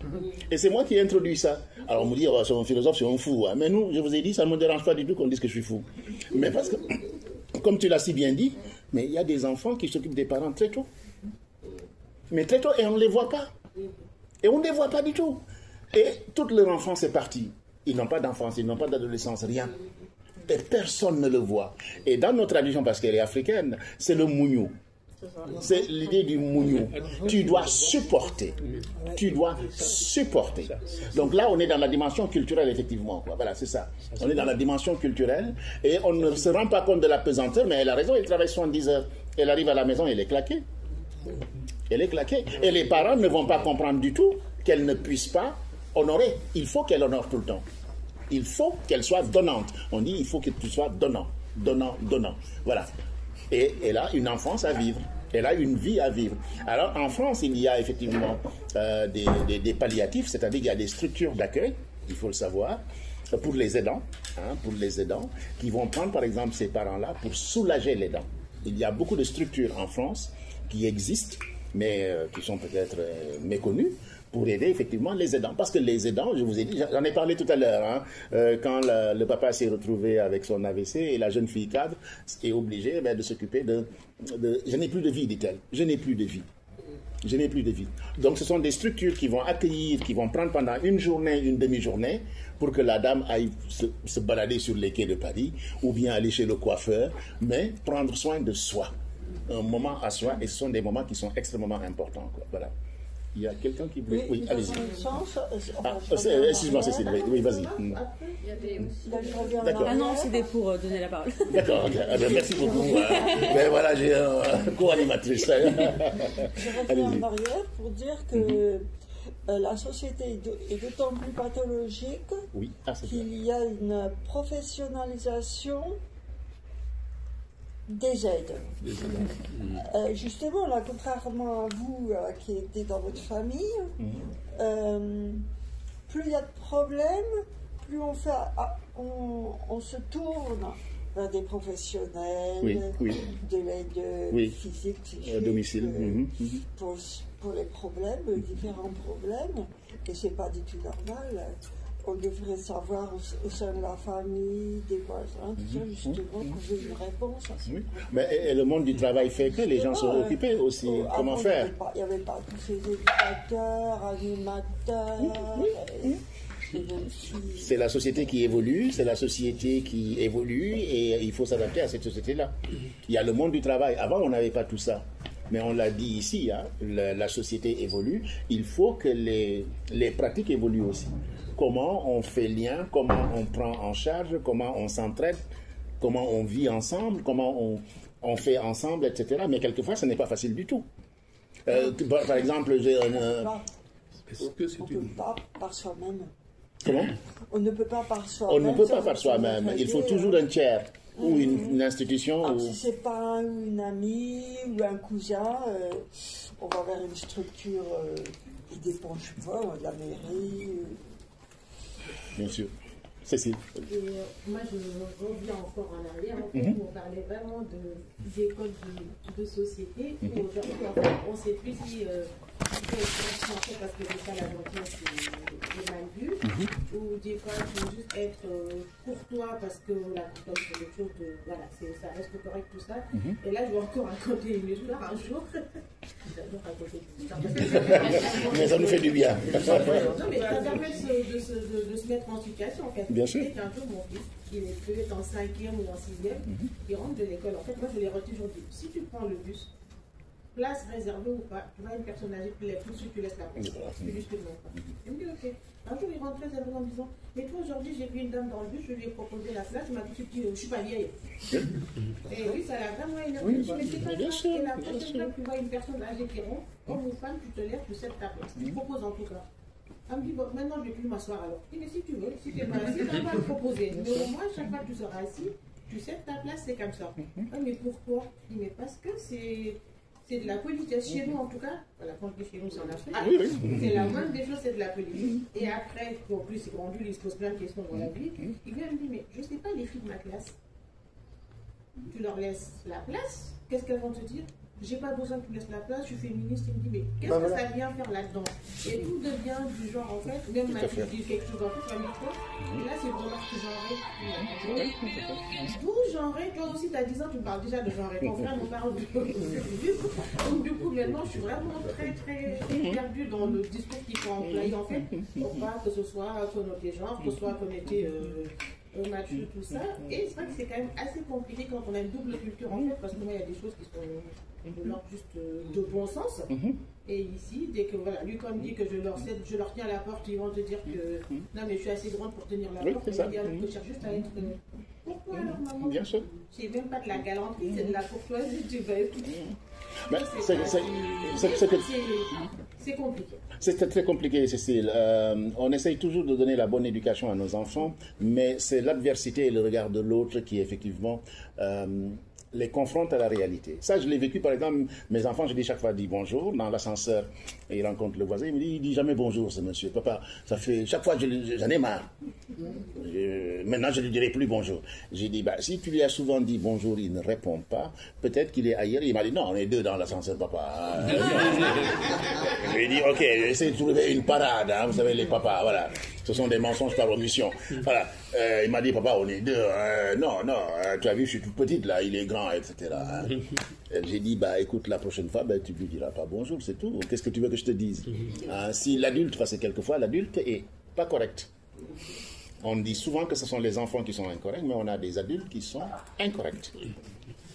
Mal élevés, mal éduqués, etc. Voilà. Et tout ça, c'est... Mais aussi... moi, ça ne me gêne pas. Je te dis une fois bonjour, tu ne réponds pas, 2 fois. La 3e fois, je ne te dis pas bonjour. Voilà. Et j'essaie de te regarder dans les yeux. Comme je vous ai dit, j'ai enseigné les arts martiaux, donc j'ai la technique pour regarder, etc. Voilà. En plus, vous avez vu, je suis corpulent, donc j'ai de l'envergure, donc j'impressionne facilement. Voilà. Mais je ne le fais pas. Voilà. Mais on arrive toujours, avec ces gens-là, c'est quand il y a une crise. Et une fois, il était en difficulté, et c'est ma fille qui l'a aidé comme... Voilà. Et c'est là qu'il se rend compte de l'humanité, qu'il se rend compte, voilà. Ah, mais tu habites où? Ça commence. Et ma fille me dit, papa, tu vas te marier aujourd'hui? Le monsieur, il m'a dit bonjour. J'ai dit, mais qu'est-ce qui est arrivé? Il m'a dit, comment tu sais ça? J'ai dit, il doit y avoir un accident qui est arrivé, et tu as porté secours, ou tu l'as aidé, ou tu as été très gentil. Et là, il se rend compte qu'il a l'altérité en face, un humain en face. Et là, il devient humain. Donc finalement, l'humanité se construit et les relations se construisent. Mais ça ne part pas d'un bon sentiment au départ. Parce que nous ne sommes pas pareils, nous sommes tous différents. Nous sommes tous différents. Et on crée des liens par des affinités, par la famille, comme je vous dis, le sport, le travail, etc., etc., etc. Mais ces liens-là, c'est à construire et à entretenir tout le temps. C'est à entretenir tout le temps. Et si l'environnement est pollué, mais nous devons garder constant notre manière de faire et de tenir droit. Et vous allez voir qu'il y aura plein de gens qui vont vous retrouver. On le trouve maintenant dans des maisons écolo, etc. Ces gens-là qui ont une autre vision du monde, ils se rassemblent parce que tout simplement, ils veulent créer effectivement une autre vie de simplicité, ce qu'on appelle la simplicité heureuse. Ils se retrouvent à travers ça. La simplicité heureuse, donc ils vont faire des communautés. Des communautés. Voilà. Et il y a des gens aussi qui vont se construire en s'opposant. C'est le racisme, c'est la ségrégation, c'est la volonté de dominer. Le cadre, on dit, vous avez une formule en France, on ne mélange pas les torchons et les serviettes, etc., etc. Mon premier café de philo, c'était à Champigny, il y a plus de 25 ans. Deux amis se retrouvent, et ça, j'adore ça, deux amis se retrouvent. Ils étaient enfants à l'école, et l'autre devient banquier, et l'autre est érémiste. Voilà. Il me dit, Pape, c'est lui qui me raconte, il m'a dit, Pape, on était content de se revoir. J'ai dit au début, il m'a dit, comment tu sais? J'ai dit, la suite, j'attends moi la suite. Parce que la suite ne va pas être belle. Il m'a dit, d'accord. Ils étaient contents. Ils prenaient même rendez-vous pour se revoir. Mais la question fatale, qu'est-ce que tu deviens? Ah oui, voilà. Alors ça, il ne faut pas demander ça. Ah ouais, ça. Alors, l'autre, il a commencé, il est banquier, il a une belle voiture, tout va bien. Qu'est-ce que je vous ai dit? La consommation et la possession. Consommation, possession. Tout de suite, on est parce qu'on détient, on a le pouvoir. L'autre lui dit, non, moi je suis érémiste. Ah ben non, le ton a baissé. Parce que vous voyez, la voix, aussi le langage, la voix dans la discussion est extrêmement importante. Voilà, tout de suite ça baisse. Ah oui, d'accord. Ah oui, d'accord. Mais depuis combien de temps? Ah, depuis 5 ans, etc. Ah oui, d'accord, quand même, ça fait beaucoup là. Mais tu travaillais dans quoi? Tac, tac, tac, tac. Ouais. Bon, ben écoute, on va à plus, mais le rendez-vous n'est plus fixé. On s'appelle, mais il n'y aura plus de téléphone, vous connaissez là. Voilà, c'est ça. Vous voyez les relations, comment ça fonctionne, etc. Voilà. Phoenix, est-ce que tu veux nous... Phoenix n'a rien dit, est-ce que tu veux nous... Tu écoutes, Phoenix. Oui, tout à fait, je sais bien que tu écoutes bien. Mais je sais bien, Phoenix. Tout ce qui se dit. C'est parfait. Pour revenir en arrière, bon, il y a des normes du genre... on va laisser une place à une personne âgée, une place dans le métro, dans l'autobus. Mais il faut reconnaître aussi qu'un enfant peut être très fatigué. Oui. Donc vous avez raison. C'est pas si catégorique, oui. Il ne faut pas donner des normes comme ça. Moi, quelquefois, je laisse la place à des enfants, oui. Je suis d'accord. Un jeune qui n'a pas l'air bien. Tout à fait. Non, vous avez raison. Non, vous avez raison. Chez nous, on te met sur les genoux. On laisse pas l'enfant debout. On te met sur les genoux. Ah oui, mais on va pas mettre un enfant de 13 ans sur les genoux. Ah non, je n'ai plus un enfant. Non, enfant, je parle de 7 à 14 ans. Un tout petit. Non, excusez-moi. Oui, vas-y, Félix. Je trouve très juste ce que la dame vient de dire. Parce qu'une fois, j'étais juste dans le tram et il y a une dame qui a un certain, peut-être plus âgé, qui a vu un jeune et qui lui a dit, ouais, j'ai besoin de m'asseoir. Et le jeune a dit, ouais, excusez-moi, je viens de sortir de l'hôpital, j'ai mal au dos. Donc, tout le monde peut avoir envie de s'asseoir. Il n'y a pas de priorité que celui-là, il est plus vieux ou que celui-là, il y a des vieux qui se trouvent en forme. Oui. Ils n'ont peut-être pas envie de s'asseoir. Peut-être que si on leur demande de s'asseoir, ils vont prendre ça pour une insolence. Donc, c'est en fonction, de toute façon, d'une façon ou d'une autre, ce qui est important, c'est la communication. C'est-à-dire que si quelqu'un il a besoin de quelque chose, il faut qu'il soit capable de formuler ce dont il a besoin et l'autre lui répond. Il n'y a rien qui doit être systématique. Et Phoenix, quelquefois, tu as des personnes âgées qui souffrent, on le voit souvent dans le bus, mais qui ont peur. Ils ont peur de la réponse, effectivement. Oui. Et il faut que des tiers, comme je vous ai dit, le tiers, par exemple, moi ça m'arrive souvent, je vois quelqu'un en grande difficulté. On ne dirait pas un handicapé. Quand on me voit, mais tu peux être là, Là, je demande la place. Si je ne monte pas la carte, on ne te donne pas. On me donne pas la C'est carte. ça. Et pour le cas du Moi, je n'aime pas ma carte, je sais pas si l'air vieille ou quoi. Voilà. Tu es obligé de ne pas le donner. J'ai eu du coup de poing plusieurs fois à cause de ça. Que ce soit dans le magasin ou dans le Non, non, pas du tout. Non, non, non. C'est pas une obligation. Oui. Ils sont plus handicapés Que les handicapés. Ça, c'est vrai. Parce qu'ils ne sont pas reconnus. Ils ne sont pas reconnus. Qui ont une sciatique et arthrose. Tout à fait. Celui-là ne peut pas tenir longtemps debout, etc. Voilà, c'est ça. J'ai vu ça. Un arabe l'a dit, tu vas te lever parce que moi j'ai la carte. Le jeune lui dit, moi j'ai une nerf sciatique, j'ai une arthrose. Si je veux être debout, même 15 minutes, je vais tomber. Donc moi je ne vais pas te céder. Après je lui ai dit, s'il te plaît, laisse-le. Tu veux t'asseoir? Un tiers. Mamadou, lève-toi. Lève-toi. Oh, il s'est levé, il dit, mais maman, je lui ai dit, hey, lève-toi. Tu dis quoi?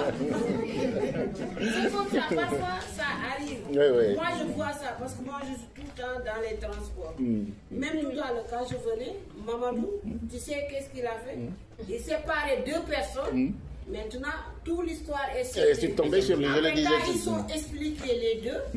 Là, il dit que non, je lui ai dit que quand ça bagarrait, c'est comme. Parce que le mot est un peu qu'ils ont employé. Ah oui, d'accord. Voilà, donc du coup, je l'ai dit, prochaine fois, ne te mêle pas. Allez, on y va. Dis pardon, après cela, on y va. Mamadou, c'est son fils qui a 7-8 ans, je crois. Voilà, c'est ça. Vous avez compris. Ça me dépasse. Comment il réagit, moi, parfois, ça me dépasse. Allez-y, monsieur. Et après, voilà. Des fois, il faut aussi avoir tendance à juger un comportement sans se référer à des possibilités de handicap invisibles, de choses qu'on ne comprend pas sur le moment. Je se disais, je suis dans les transports en commun, il faut que je montre ma carte. Tout à fait. Alors que la bonne éducation, le bon sens. Il n'y a pas besoin de montrer sa carte. Tout à fait, le bon sens. C'est le bon sens qui nous amène. Oui, mais moi ça m'arrive souvent.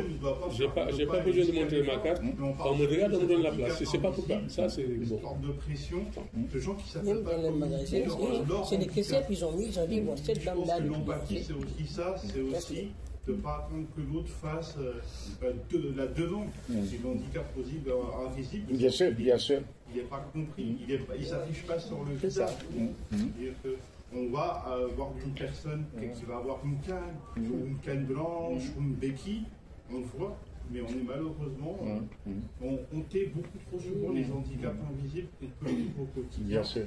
La pression qu'on peut, parce qu'il y a aussi la pression, parce que si on parle, les préjugés font que je préfère me taire qu'on interprète mal mon handicap. Tout à fait, c'est ça. Un peu ça. Donc, il y a cette peur-là, cette crainte-là. J'essaie de communiquer en prenant en compte des jugements, des préjugés qui tombent sur mon handicap où je me tais. Et je pense aussi que c'est aussi très important de prendre de plus en plus compte l'impact que ça va avoir sur le quotidien des personnes qui souffrent de handicap. Tout à fait, oui, tout à fait. Et ça, vous avez bien raison, effectivement, de parler de ça. Comme je vous disais, on marche et on ne sait pas ce que les gens vivent en réalité. Voilà. Et c'est très important d'être à l'écoute, d'être sensible, etc. Voilà, cette sensibilité-là, il faut la développer. C'est du bon sens aussi, quoi, c'est tout. Et puis, quel que soit alpha, c'est le respect qu'on a vers l'autre. Le respect qu'on a vers l'humain. Mais ça, ce n'est pas facile du tout. Voilà. Et pourtant, ça devrait l'être. Voilà. Voilà. Albert Jacquard disait, l'autre individu et société nous est précieux dans la mesure où nous est semblable. C'est Albert Jacquard. C'est la théorie de l'altérité, tout simplement. C'est une personne. Dolto disait, un enfant, c'est une personne. Donc, elle mérite le respect. Point. Respectons-nous et faisons ensemble. Tentons de voguer ensemble. Il y a des personnes qui ne se rendent pas compte que la souffrance psychique est fatigante. Qu'elle est fatigante. Et physiquement, ça fait souffrir. Mais bien sûr. Et soit des personnes qui l'ont pas vécu, ça leur est vraiment... Le spécialiste Phoenix aurait bien pu en parler, hein, le psychique qui influe sur le somatique, etc. C'est le grand psychologue. À toi. Moi, justement, je voulais revenir sur la mort sociale. En fait, je trouve qu'on ne parle pas, depuis tout à l'heure, on n'a pas assez parlé de l'ingratitude de l'être humain. De l'ingratitude. De l'ingratitude et du manque de reconnaissance qu'il peut ressentir. Malheureusement, on est beaucoup basé sur les sentiments, sur ce que l'autre peut ressentir et ce que l'autre va redonner en retour. Mais malheureusement, en fait, je me dis, moi personnellement, dans ma conception des choses, Et en plus, vu que je suis éducatrice, j'ai fait la formation et tout, en fait, je n'attends plus rien de personne. C'est-à-dire, je préfère donner de moi-même et rien attendre en retour parce que je sais que l'être humain est un éternel insatisfait. Oui. Donc, je pense que tout le monde devrait prendre cette conception-là pour pouvoir mieux vivre. Il faut vraiment vivre, je m'en fous, je fais ce que j'ai à faire et basta, c'est terminé. Et je trouve ça dommage que... après, je trouve qu'il y a un bon... l'écharpe, elle est par terre. Après, je trouve qu'il y a quelque chose il y a un bon outil qui marche bien pour la mort sociale. Malheureusement, c'est les réseaux sociaux. Cette barrière-là qu'on a dans le physique virtuel, en fait... C'est bien et c'est pas bien parce que malheureusement il y a des personnes qui utilisent ça de la mauvaise manière, mais il y en a aussi qui l'utilisent à bon escient. À bon escient, tout à fait. Donc c'est vrai que la technologie a changé énormément de choses dans notre quotidien, mais comme on peut dire, il y a du bon et du mauvais. Tout à fait. Donc c'est vrai qu'il y a une mort sociale, mais il y a aussi le lien social qu'on garde. Non, ce que tu dis est très intéressant. Dans la vie, il y a ce qu'on appelle le don gratuit, sans attendre quoi que ce soit. Le don gratuit, on n'attend rien de l'autre. Voilà. Moi, en réalité, quand je donne, j'aime bien entendre merci. Ah oui, moi, voilà, parce que je donne, je suis motivé, je suis humain, etc. C'est de l'éducation. Moi, je base tout sur l'éducation, quoi. Tout est l'éducation. Tout simplement, merci. Parce que rien ne m'oblige de le faire. Rien ne m'oblige. Sinon que de créer effectivement cette relation, cette empathie, cette bienveillance, etc. C'est aussi simple que cela. Donc dire merci. Bon, s'il ne dit pas merci, je ne vais pas l'en vouloir. Je le laisserai partir. Je ne vais pas lui donner une claque. Je vais le laisser partir. Voilà. Mais j'aimerais bien, effectivement, entendre un petit merci quand même, quoi. La reconnaissance. Comme tu dis, effectivement, l'ingratitude est la chose la mieux partagée. Voilà. Elle est très bien partagée et c'est dommage. Et c'est dommage, quoi. Quelqu'un voulait dire quelque chose? Oui. Ah oui. Oui, moi je voulais poser une question. Oui. Est-ce qu'on ne réalise pas trop aussi les relations sociales d'aujourd'hui? Parce que ça ramène à l'idée que c'était mieux avant. Oui. Et je pense que ça n'est pas toujours le cas. Non. Ensuite, je pense que la vie est cyclique. Oui. À chaque fois, on sort d'un cycle pour entrer dans un autre. Tout à fait. Je pense qu'on est dans une période transitoire pour aller vers un autre cycle. Et souvent, ça entraîne effectivement des perturbations, bien sûr, autant sociales que psychologiques. Je pense que c'est... Je pense qu'il faut qu'on comprenne. Je pense qu'on est sur cette turbulence de transition. Oui. Est-ce que c'est les valeurs qui ont changé ou c'est la structure de la société même qui a changé? Je pense que les deux. Être bon reste toujours être bon. Être mauvais restera toujours être mauvais. Donc, j'ai l'impression, moi, comme ce que j'ai vécu, parce que, comme je disais, ça fait 51 ans que je suis en France. Et 35 ans, il n'est pas allé au Sénégal. 35 ans que je n'ai pas bougé. Je l'ai rencontré samedi dernier à une conférence et c'est pourquoi il est là. Mais quand il m'a dit 35 ans, il n'est pas allé au Sénégal, quand même, je l'ai regardé 2 fois. Et je dis, en 2012, au Sénégal, on parle, il y avait une émission à la télévision et j'y intervenais souvent. Beaucoup de gens m'entendaient, mais ne me connaissaient pas. J'y intervenais souvent. Une fois, une personne âgée, je l'ai en vacances, une ou 2 fois je suis allé en vacances, je l'ai accompagné dans comment dirais-je, une de mes comment dirais-je, la femme d'un copain qui était décédé, je suis allé. On me l'a confié parce que j'avais une voiture. On a discuté. Il me dit, mais Mamadou, qu'est-ce que tu passes de la télévision en 72? Qu'est-ce que tu passes de la télévision? Je ne sais pas comment elle sait que j'étais dans la technicité. Ça, je ne peux pas savoir. Je dis la télévision. Donc, papa, dafa mel ni rajo bi c'est comme la radio que vous avez là. Am na lu baax, am na lu bon. J'ai dit, il y a du bon, il y a du mauvais. ça dépend comment tu l'utilises. Comment on l'utilise. Maintenant que ça a évolué, la technicité a évolué, mais nous, on a chuté. C'est l'individu qui a perdu.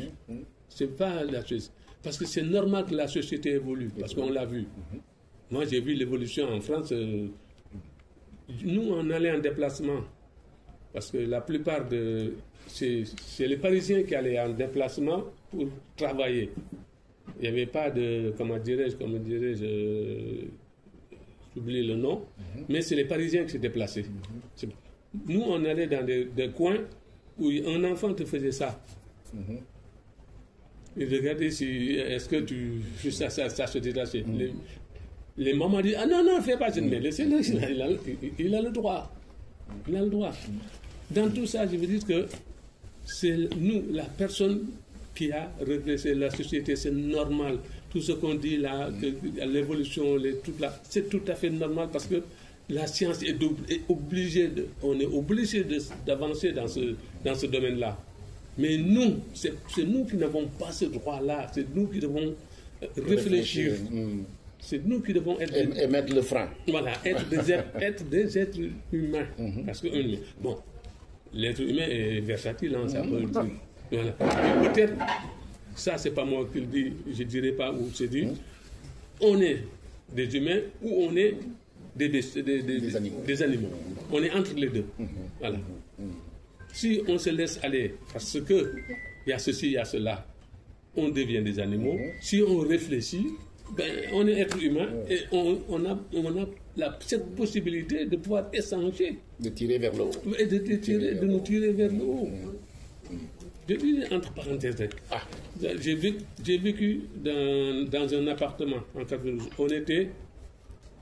On était 3 dans le palier.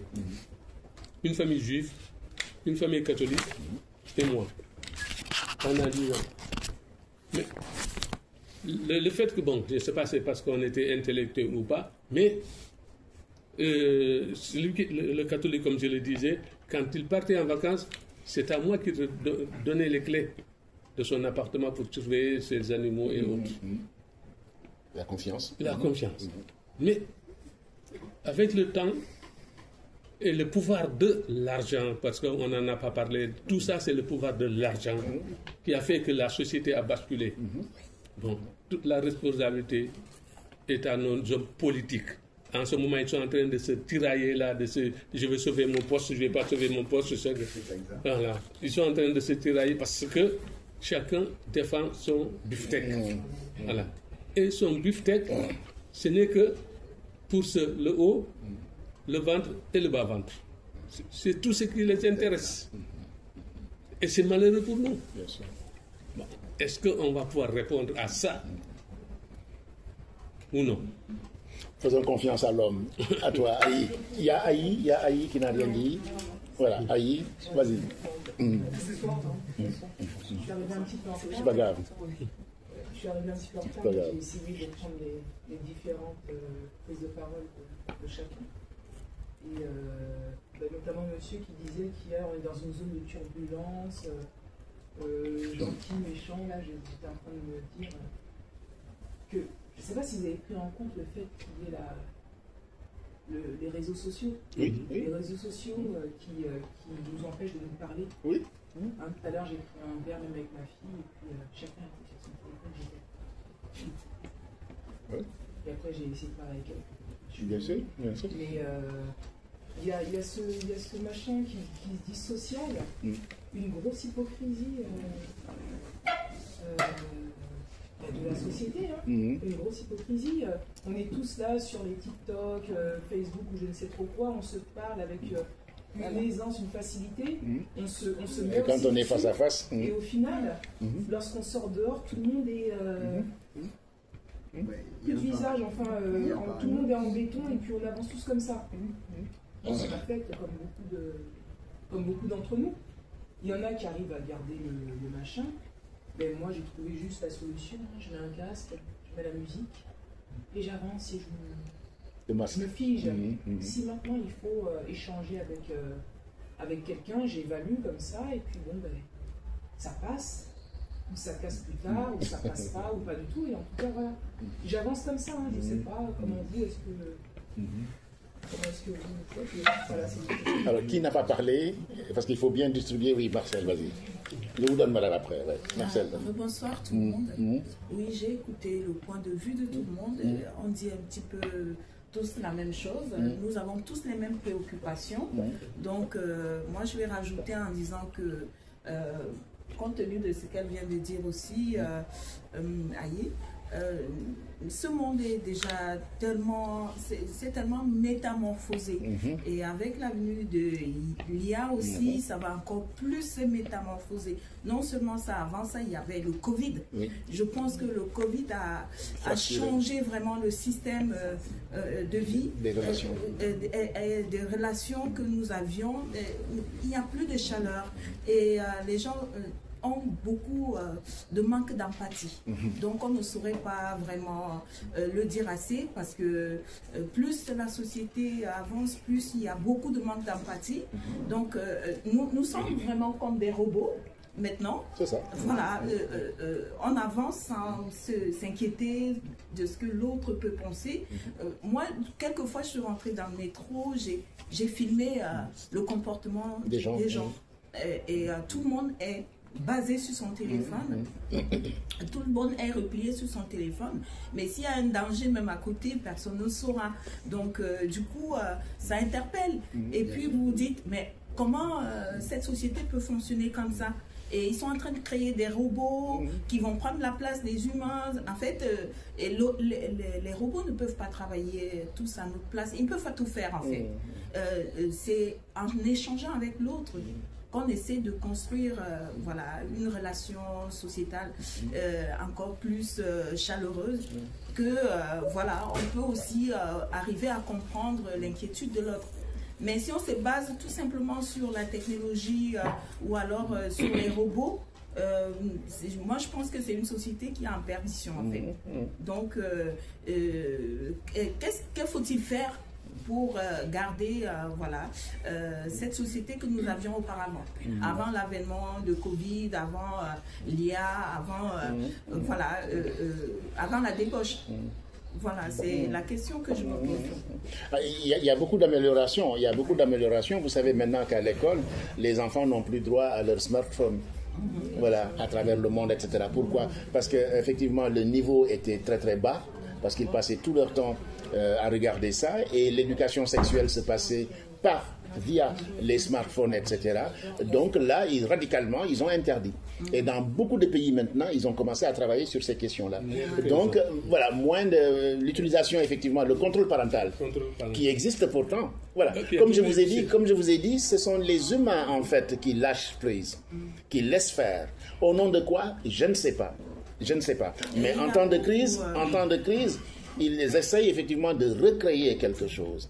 Il y a effectivement des îlots, hein, des îlots de, comment dire encore, d'assemblée pour créer tout simplement du lien, vivre ensemble, faire ensemble, etc. Voilà, de plus en plus. Et moi, j'ai confiance. Oui, elle l'a dit, quelqu'un l'a dit, la méchanceté, quelqu'un l'a dit tout à l'heure, effectivement. Mais ça, effectivement, c'est parce que tout simplement les gens ne sont pas bien. Mais ce n'est pas une raison. Il n'y a pas de raison. Parce que je ne suis pas bien, je vais être méchant avec l'autre, etc. L'autre ne t'a rien fait. Voilà, tu vas dans la rue, j'ai rencontré une collègue aujourd'hui, elle me dit, je lui dis, mais qu'est-ce qui t'arrive? À 4 h du matin, quelqu'un m'a agressé. Et personne n'est venu au secours. On en a parlé tout à l'heure. Le lien social est complètement bridé. On a peur d'être un tiers, d'intervenir, etc. Voilà. La société est fracassée. Comme tu as dit, métamorphosée. Voilà. Mais moi, si je vois ça, bon, c'est vrai que je suis différent, j'ai fait des arts martiaux, j'ai de la corpulence, je peux y aller. Je ne peux pas voir des gens se battre et les laisser... non, c'est pas possible. Mais je comprends un gringalet qui n'irait pas, quoi. Parce qu'on va le mettre dedans. Voilà. Voilà, moi j'ai des techniques pour les séparer, etc. Voilà, mais tout le monde n'est pas capable de le faire. Tout le monde n'est pas capable de le faire. Quelqu'un voulait dire quelque chose qui vous... Peut-être qu'elle a moins parlé.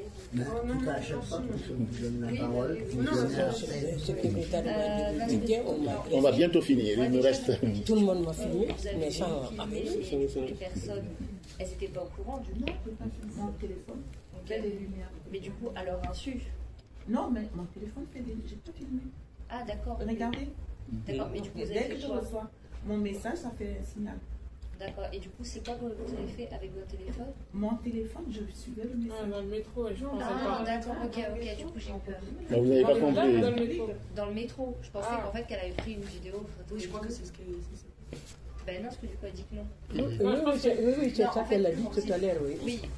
J'ai dit que dans le métro, Les gens étaient connectés, ils ne se regardaient pas, ils ne communiquaient pas. Mais ça, on le voit souvent. Non, mais du coup, j'avais pas fini. Oui, d'accord, allez-y alors. En fait, déjà, pour les réseaux, moi, par exemple, si je suis ici, c'est grâce à Facebook. Si je connais la maison d'organisation, c'est grâce à au réseau. Donc, je pense que c'est vraiment comment on l'utilise, du coup, pour en revenir. On l'a dit. C'est vraiment, voilà. Et je voulais en revenir, alors du coup, ce que vous avez fait, donc ça c'était pour ça que je levais la main tout à l'heure, c'était pour quand vous avez dit, oui, votre fille, je sais plus, un banc. Avec le voisin, dans l'ascenseur, oui. Par rapport au métier. Ah oui, d'accord. Oui, bah oui, c'est vrai. Non, ça c'est le RMIS, le café philo à Champigny. En fait, moi je trouve, qu'est-ce qu'il y a de plus glorieux, pourquoi banquier serait plus glorieux que ébéniste? Oui.